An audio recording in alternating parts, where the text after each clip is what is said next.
ریاض الصالحین کی حدیث نمبر 287 ہے، اور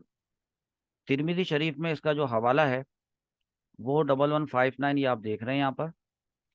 حدیث میں ایک سوال قائم کیا گیا ہے، اور وہ یہ ہے سوال نمبر 21، سجدے کی کتنی اقسام ہیں اور ان کا شرعی حکم بیان کریں۔ تو سوال یہ پیدا ہوتا ہے کہ اس حدیث میں ایسی کیا بات تھی جس کی وجہ سے یہ پوچھا جا رہا ہے کہ سجدے کی کتنی اقسام ہوتی ہیں؟ کیا سجدے کی کوئی اقسام بھی ہوتی ہیں؟ اور اگر ہوتی ہیں تو پھر ان کا کوئی نہ کوئی حکم ہوتا ہوگا کہ ایسا سجدہ کرنا یا ویسا سجدہ کرنا، کیا حکم ہے اس کا؟ یہ ہے حدیث یہاں پر۔ آپ دیکھیں اس حدیث میں حضور صلی اللہ تعالی علیہ وسلم کا جو ارشاد ہے، پہلے تو یہ کہ حضرت سیدنا ابو ہریرہ رضی اللہ تعالی عنہ سے یہ روایت ہے، ٹھیک ہے؟ اور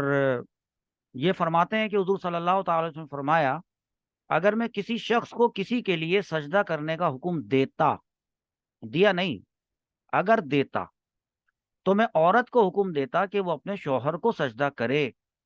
یعنی بیوی کو حکم دیتا کہ وہ اپنے شوہر کو سجدہ کرے۔ سوال یہ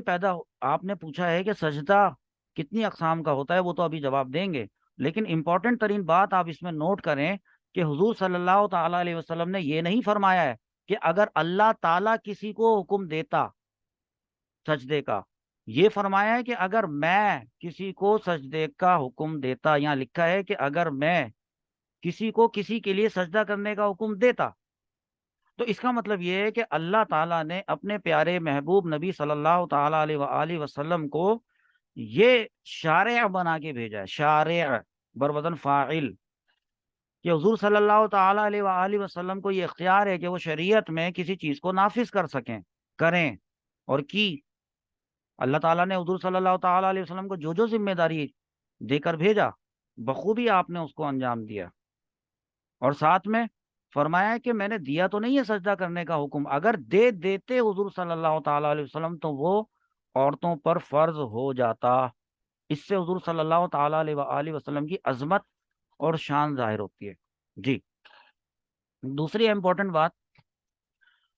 کہ کیوں دیتے سجدہ کرنے کا حکم، اور وہ پتہ ہے اس وجہ سے کہ اس میں مطلب فضیلت بیان کی ہے کہ مرد جو ہے اس کے زیادہ ہیں رائٹس،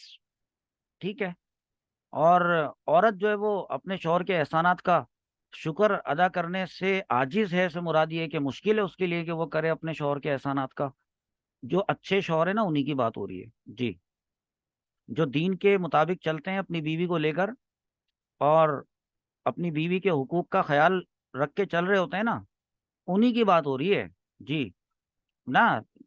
مراد یہ ہے کہ میں جو ابھی بات کر رہا ہوں میں ان کی کر رہا ہوں کہ عورت اس کے احسانات کا شکر ادا نہیں کر سکتی، تو وہ اسی کے احسانات کا شکر ادا نہیں کر سکتی جس نے کوئی احسان کیا ہو، جی، نہ کہ ظلم کیا ہو۔ البتہ اس سے یہ پتہ چل رہا ہے کہ آخر کس قدر اطاعت واجب ہے عورت پر اپنے شوہر کی، اطاعت کس قدر واجب و لازم ہے، کہ اللہ کے سوا دیکھو کسی کو سجدہ کرنا جائز نہیں ہے، لیکن اگر جائز ہوتا بالفرض تو پھر وہ صرف اور صرف شوہر کو سجدہ کر سکتی تھی۔ اچھا، اب آپ نے سوال پوچھا ہے کہ سجدہ یہ کتنے قسم کا ہوتا ہے، تو اس کو سنیں کہ دیکھیں بھائی، ہماری جو شریعت ہے نا اسلام کی، اس میں غیر خدا کو سجدہ کرنا حرام ہے۔ غیر خدا، آپ نے ایک ورڈ سنا ہوگا، غیر اللہ، غیر اللہ، ایک تو اللہ تعالیٰ ہے، اس کے سوا کوئی عبادت کے لائق نہیں ہے، ٹھیک ہے؟ اللہ تعالیٰ کے علاوہ جو کچھ بھی ہے، جو کچھ بھی ہے مخلوق، چاہے وہ جاندار ہو چاہے وہ بے جان چیز ہو، ساری کی ساری مخلوق ہے، ایک ہی خالق ہے، باقی سب مخلوق ہیں، تو ایک ہی اللہ ہے،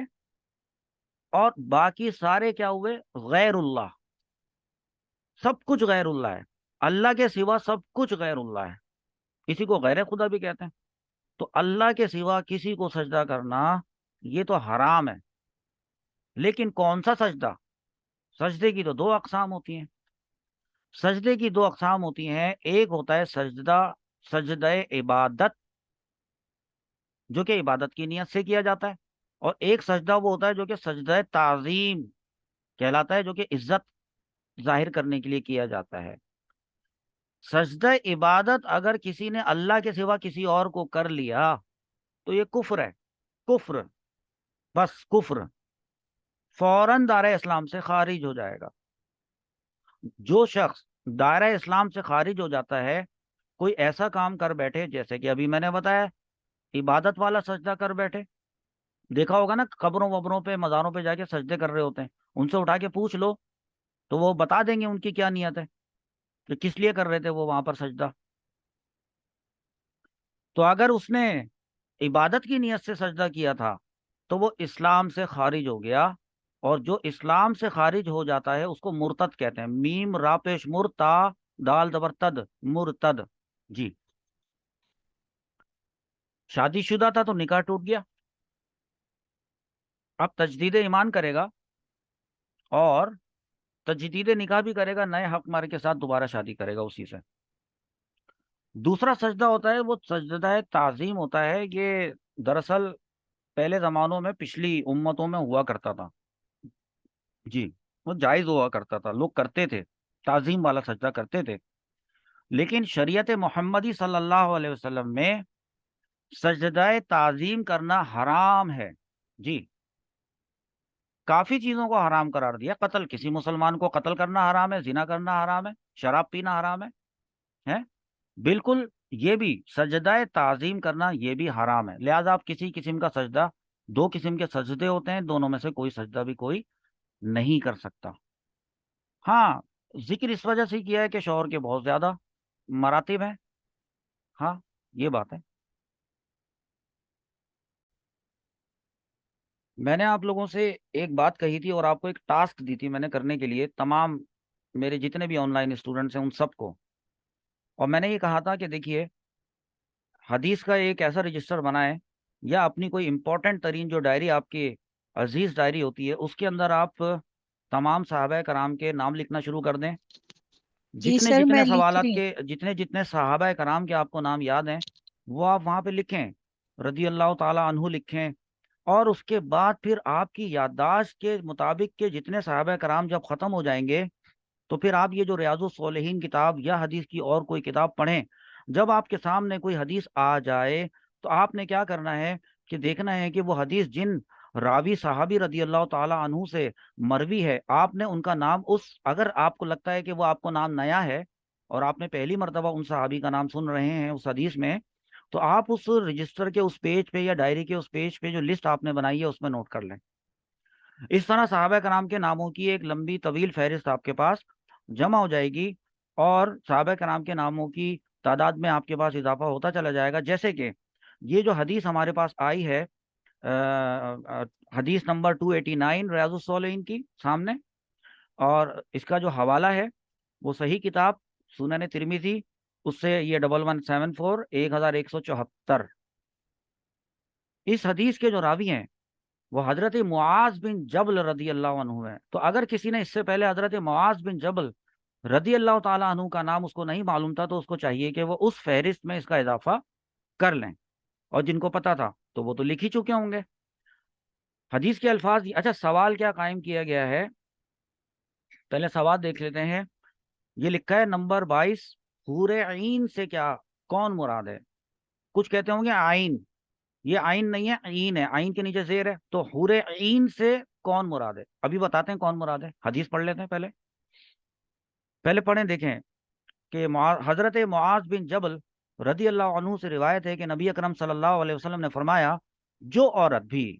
اپنے شوہر کو دنیا میں تکلیف پہنچاتی ہے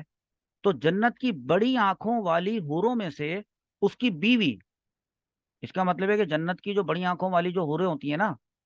ہاں وہ بڑی آنکھوں والی حوریں، یہ جو حور عین یہاں لکھا ہوا ہے، الحور العین، یہی سوال پوچھا گیا ہے، تو اس کا مطلب ہے جو جنت میں بڑی آنکھوں والی حوریں ہوتی ہیں اس میں سے کوئی اس شوہر کی بیوی بھی ہوتی ہے، تو وہ جو بڑی آنکھوں والی جو حوروں میں سے اس کی بیوی ہوتی ہے وہ کہتی ہے تو اسے تکلیف نہ دے، اللہ تجھے ہلاک کرے، یہاں ہوگا اس کا، لا تُزِیہِ، تو اسے اذیت نہ دے، قاتل کی کی ضمیر، صیغہ واحد مؤنث حاضر کی ضمیر،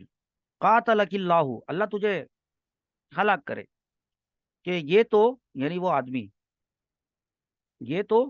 ویسے بھی تیرے پاس بس مسافر ہے، ہیں، اور قریب ہے کہ یہ تجھے چھوڑ کر ہمارے پاس آ جائے۔ کیا بات ہے اس کے اندر؟ دیکھیں، سب سے پہلی بات تو یہ ہے کہ آ، اس حدیث پاک میں شوہر کی بڑی عزت و عظمت کا بیان ہے، اور اس بات کا بھی بیان ہے کہ شوہر کو تکلیف دینا تو اتنا برا ہے، اتنا برا ہے کہ جب کوئی عورت دنیا میں اپنے نیک شوہر کو، آپ دیکھو نیک کا ورڈ آ گیا نا، آیا نا نیک کا ورڈ، ہاں، میں بہت اس معاملے کے اندر اسٹرکٹ ہوں، ہاں، نیک شوہر کی بات ہو رہی ہے، جب کوئی عورت دنیا میں اپنے نیک شوہر کو تکلیف دیتی ہے تو جواب میں جنت کی حور اسے تنبیہ کرتی ہے، تو یہ معلوم ہوا کہ اپنے نیک شوہر کو تکلیف دینا گویا جنتی مخلوق کو، حور کون ہے؟ جنت کی مخلوق ہے نا، تو اپنے شوہر کو دنیا میں تکلیف دینا گویا کہ جنتی مخلوق کو تکلیف دینا ہے جی۔ اب یہ جو ورڈ ہے حور، یہ حورا سے بنا ہے، حورا کا مطلب ہوتا ہے کہ ایسی آنکھیں جن کی سفیدی جو ہے وہ بہت اچھی خاصی تیز سفید ہو، اور اس کی جو پتلیاں ہوں وہ کالی، وہ جو ہوتی ہیں وہ تیز سیاہ ہوں، اس کا یہ مطلب ہوتا ہے، بغیر میک اپ کے جی، بائی ڈیفالٹ ویسی ہوں۔ یہ کسی چیز کا نا، کسی چیز کے حسن کا اعلیٰ درجہ ہے، کیونکہ حوروں کی آنکھیں بڑی اور خوب سفید اور سیاہ، جہاں پہ سفید جہاں پہ سیاہ، تو اسی لیے بیٹا ان کو حور عین کہا جاتا ہے۔ اور حضرت سیدنا ابو سعید خدری رضی اللہ تعالیٰ عنہ سے ایک روایت ہے کہ حضور صلی اللہ علیہ وسلم نے ارشاد فرمایا، دیکھو سنو کتنی امپورٹنٹ، جنت میں تو درجات ہوں گے نا، سب سے ادنا، ادنا کہتے ہیں سب سے لویسٹ، سب سے نچلا، سب سے چھوٹا، سب سے ادنا جنتی جو ہوگا نا، تو اس کو 80,000 تو ملیں گے خادم جنت میں، اور 72 یعنی کہ 72 حوریں اس کو دی جائیں گی جی، یہ سب سے مطلب ادنا ادنا درجہ ہے، ہاں۔ پھر دوسرا آپ نے سوال یہ پوچھا، سوال دیکھیں پہلے، کہ نمبر 23 میں پوچھتے ہیں کہ اس حدیث میں شوہر کو مہمان یا امانت کہنے کی کیا وجہ ہے؟ اس کا سوال کا جواب بہت آسان ہے، وہ اس لیے کہ دنیا میں ہم آئے ہیں ایک مخصوص مدت تک کے لیے، جب ہماری موت کا وقت آ جائے گا تو ہم اس دنیا سے چلے جائیں گے، تو جو کسی کا اگر شوہر ہے تو وہ بھی چلا جائے گا، تو بیوی بھی چلی جائے گی، کبھی بیوی چلی جائے گی پہلے، تو کبھی شوہر پہلے چلا جائے گا، بس۔ تو وہ کہتی ہے، اچھا اب یہ جو حدیث ہے نا، اس سے نا کچھ باتیں بڑی ضروری معلوم ہوئی ہیں، وہ سمجھ لیں آپ، بلکہ اس کو ریکارڈ پہ بھی آنے دیں، انتہائی توجہ طلب بات، انتہائی توجہ طلب بات۔ ایک بات تو یہ ہے، نمبر ایک، کہ یہ جو حوریں ہیں نا، یہ نورانی ہے نا، نورانی مخلوق، تو نورانی ہونے کی وجہ سے جنت میں رہتے رہتے زمین کے واقعات دیکھتی ہیں، تبھی تو ہوا نا، دیکھو نا، ایک لڑائی اگر کسی بیوی کی شوہر سے ہوئی، وہ تو اس کے گھر میں ہوئی، اس کے کمرے کے اندر ہوئی، لیکن حضور صلی اللہ تعالی علیہ وسلم فرما رہے ہیں کہ وہ اس کی بیوی کو مخاطب کر کے کہتی ہے کہ اللہ تجھے ہلاک کرے، ہیں، تو اس کا مطلب ہے کہ وہ لڑائی دیکھی نا اس نے، دیکھی تو وہ کہتی ہے نا، یعنی وہ دیکھ رہی ہوتی ہے، ایک بات، یعنی اللہ تعالی نے اس کو یہ طاقت دی ہے، کس کو دی ہے؟ حور کو دی ہے، حور کو۔ یہ ایک پوائنٹ تھا، ٹھیک ہے۔ دوسرا پوائنٹ جو دماغ میں آتا ہے کہ یہ جو حوریں ہیں جنت میں، یہ لوگوں کے انجام سے بھی باخبر ہیں، بتاؤ کیسے؟ کیا ہر عورت کا شوہر جنت میں جائے گا؟ کس نے کہا؟ کیا گارنٹی ہے؟ ابھی تو بتایا کتنے سارے ایسے کام ہوتے ہیں تو مرتد ہو جاتا ہے، پتہ بھی نہیں چلتا، ظالم لوگوں کی تعداد میں اضافہ ہوتا جا رہا ہے، ظالم مردوں کی تعداد میں دن بدن اضافہ ہوتا چلا جا رہا ہے، یہ کھانے پینے کی چیزیں بھی آ رہی ہیں نا، کچھ کہیں گدھے کا گوشت ہے تو کہیں پتہ ہی نہیں چل رہا کہ کتے کا گوشت ہے، تو کھائیں گے جیسے سانپ کا وہ جو فش ملتی ہے، اس کے بارے میں کسی نے بتایا وہ، کہ انہوں نے وہ ARY والوں نے وہ بنایا پروگرام، کہ یہ مچھلی نہیں ہوتی، یہ سانپ ہوتا ہے. نہ ہر بار ہر دفعہ نہیں، لیکن جب لوگ اس طرح کی چیزیں کھائیں گے، سانپ کھائیں گے مچھلی سمجھ کے، بہت مسالے دار لگی ہوئی، اور پھر اس طرح کے گوشت کھائیں گے، اور قیمے والے جو ہے وہ سموسے کھائیں گے، اس کے اندر کس چیز کا قیمہ ہے، تو وہی چیز اثر کرے گی. تو پھر ویسے لوگ پیدا ہوں گے اور ویسی ان کی عادتیں ہوں گی، ویسے ہی پھر وہ ایجنٹ بنیں گے، اور ویسے ہی پھر وہ شریر بنیں گے، اور ویسے ہی وہ اپنا شر پھیلائیں گے. اللہ تعالیٰ ان کے شر سے محفوظ فرمائے. جتنی بھی خواتین جو ہیں وہ ظلموں کا شکار ہیں، اللہ تعالیٰ ان کو اس ظلم سے نجات عطا فرمائے. بہت پریشانیاں ہیں، بہت مسائل ہیں یار، بہت ہو گیا، حد ہو گئی ہے. لیکن آپ یہ نوٹ کر لیں کہ نا، دیکھیں کہ یہ جو حور ہے یہ ایک نورانی مخلوق ہے، اور یہ جو نورانی مخلوق ہے یہ لوگوں کے انجام سے باخبر ہے. وہ کیسے؟ حور کو کیسے پتا چلا کہ کچھ عرصے تیرے پاس یہ وہ مسافر ہے، مہمان ہے یا امانت ہے، اور اس کے بعد اس نے پلٹ کے ہماری طرف آنا ہے؟ اس کو کیسے پتا چل گیا کہ یہ آدمی جنتی ہے؟ بھائی جنتی ہوگا تو جنت میں جائے گا نا،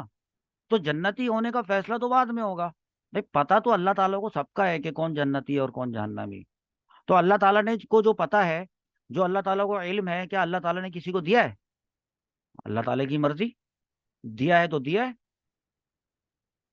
اگر دیا ہے تو دیا ہے نا، تو اللہ تعالیٰ کی مرضی ہے. کوئی اللہ تعالیٰ کی مرضی پہ کیسے اعتراض کر سکتا ہے؟ اللہ تعالیٰ کی مرضی پہ تو ایسے اعتراض ہوتا ہے، کرتے تھے یہودی اور عیسائی جب حضور صلی اللہ تعالیٰ علیہ وآلہ وسلم دنیا میں تشریف لائے، تو کافر تھے، مشرک تھے، بتوں کی پوجا کرتے تھے. ان کو تو کانسیپٹ نہیں تھا، نبوت کا کانسیپٹ ہی بھول چکے تھے کہ اللہ کون ہوتا ہے، خدا کون ہوتا ہے، یہ کیا ہوتا ہے، نبی کیا ہوتا ہے. لیکن یہودیوں کو پتا تھا یہی ہیں وہ، ہماری کتابوں کے مطابق یہی ہیں، بے شک یہی ہیں. عیسائیوں کو پتا تھا کہ واقعی میں جو نشانیاں کتاب میں ہماری لکھی ہیں، انجیل میں، ان کی توریت زبور میں، یہ تو وہی ہیں یار. اب ان کو ہوا غصہ، ان کو ہوا حسد، ان کو ہوا جیلسی، لیکن مانا تو نہ انہوں نے. یعنی ان کو یقین تو تھا، تو یقین کر لینے سے مسلمان کیوں نہیں کہلائے وہ؟ انہوں نے تو یقین کر لیا، انہوں نے تو اظہار بھی کر دیا، آپس میں میٹنگ لگا کے بیٹھ گئے. یہودیوں نے تو یہاں تک کہہ دیا کہ اے اللہ، یہ تو نے کیا حرکت کی، نعوذ باللہ، معاذ اللہ، استغفر اللہ. یعنی تو نے یہ کیا کیا کہ بنو ہاشم میں بھیج دیا، اسماعیل علیہ السلام کی اولاد میں سے بھیج دیا، ہماری کچی کروا دی، بے عزتی کروا دی. اس لیے نہیں مانتے تھے جی، اس لیے نہیں مانتے. پتا سب ہے، آج تک پتا ہے، قیامت تک پتا ہی رہے گا کہ ہاں یہ مسلمانوں کے نبی جو ہے حضرت محمد صلی اللہ علیہ وسلم، یہ برحق نبی ہیں. لیکن ایسا برحق ماننے سے وہ مسلمان نہیں ہو جاتے. مسلمان ہونے کے لیے عزت کرنی ضروری ہے، احترام کرنا ضروری ہے